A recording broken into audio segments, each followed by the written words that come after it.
Assalamualaikum warahmatullahi wabarakatuh. Perkenalkan, nama saya Nur Samsiah, nomor BP 18 10 24 10 18.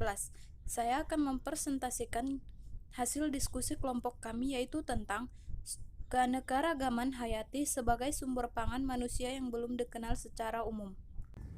Pangan merupakan kebutuhan dasar utama bagi setiap manusia yang harus dipenuhi setiap saat. Hak untuk memperoleh pangan merupakan salah satu hak asasi manusia, sebagaimana disebutkan dalam pasal 27 Undang-Undang Dasar 1945 maupun dalam Deklarasi Roma tahun 1996. Di Indonesia terdapat banyak jenis pangan yang dikonsumsi oleh masyarakat Indonesia, dan juga banyak terdapat jenis pangan yang belum dikenal oleh masyarakat Indonesia secara umum. Kemandirian pangan adalah kemampuan negara dan bangsa dalam memproduksi pangan yang beraneka ragam dari dalam negeri yang dapat menjamin kebutuhan pangan yang cukup sampai ke tingkat perorangan dengan memanfaatkan sumber daya alam, sumber daya manusia, sosial ekonomi, dan kearifan lokal secara bermartabat. Di Indonesia, banyak keanekaragaman hayati flora yang dapat digunakan sebagai sumber pangan untuk pemenuhan karbohidrat bagi tubuh. Di antaranya ada beberapa tanaman, yaitu yang pertama, jewawut. Jewawut merupakan tanaman serealia yang potensial untuk pangan. Sampai saat ini, jewawut di Indonesia banyak dikenal sebagai sumber pakan burung, sedangkan pemanfaatannya untuk pangan belum banyak diketahui. Yang kedua, gadung.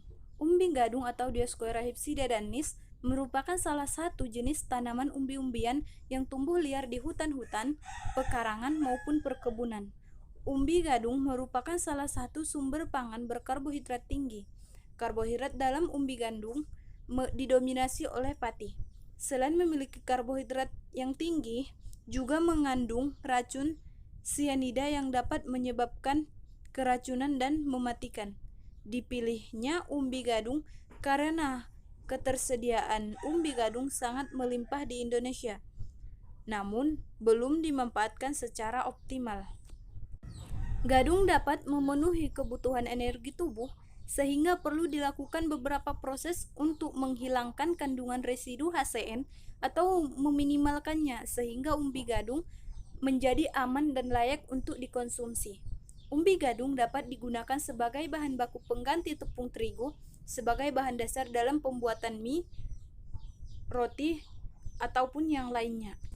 Yang ketiga, tanaman hanjeli. Tanaman hanjeli berasal dari Asia Tenggara dan diduga berasal dari Indonesia. Di Indonesia, tanaman hanjeli belum dikenal secara umum, namun baru mulai dikembangkan pada beberapa daerah, khususnya di daerah Jawa, yakni Ciamis, Tanjung Sari, Cirebon, Sukabumi, dan Garut. Tanaman hanjeli memiliki kandungan gizi yang baik untuk tubuh manusia. Hanjeli mengandung protein, lemak, dan vitamin B1 lebih tinggi bila dibandingkan tanaman serealia lainnya.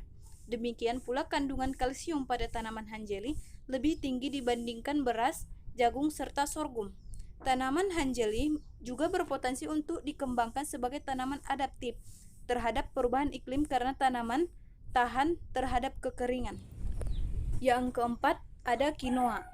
Biji quinoa sangat ideal sebagai sumber gizi karena mengandung karbohidrat dan protein asam amino esensial yang lebih tinggi juga jumlah kalsium, fosfor, dan besi. Quinoa atau quinoa merupakan serealia semu yang menjadi makanan pokok masyarakat Indian di pegunungan Andes.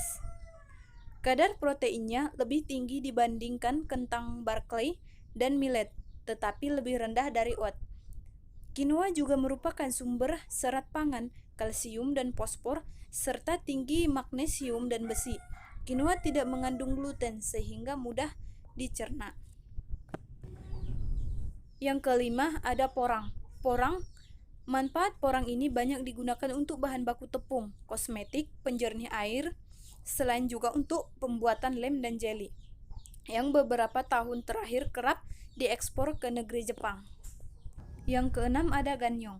Ganyong mengandung karbohidrat tinggi dan menurut data Direktorat Gizi Departemen Kesehatan Republik Indonesia, kandungan gizi ganyong dalam 100 gramnya terdiri dari kalori 95 kalori, protein 1 gram, lemak 0,11 gram, karbohidrat 22,6 gram, kalsium 21 gram, fosfor 70 gram, dan lain-lain. Ganyong merupakan tanaman pangan yang berjenis umbi-umbian yang belum banyak dikenal di seluruh Indonesia dan masih beberapa masyarakat yang mengenalnya. Yang ketujuh ada gembili. Gembili tak banyak lagi orang, apalagi generasi sekarang, yang mengenal tanaman gembili. Umbi-umbian yang masih banyak ditanam di pedesaan ini kini sudah jarang dijumpai di pasar, termasuk pasar tradisional. Padahal gembili dianggap sebagai bahan pangan berpotensi besar di masa depan. Umbi gembili bisa direbus atau dikukus terlebih dahulu sebelum dimakan. Umbi gembili memiliki tekstur yang kenyal. Sekian presentasi dari saya.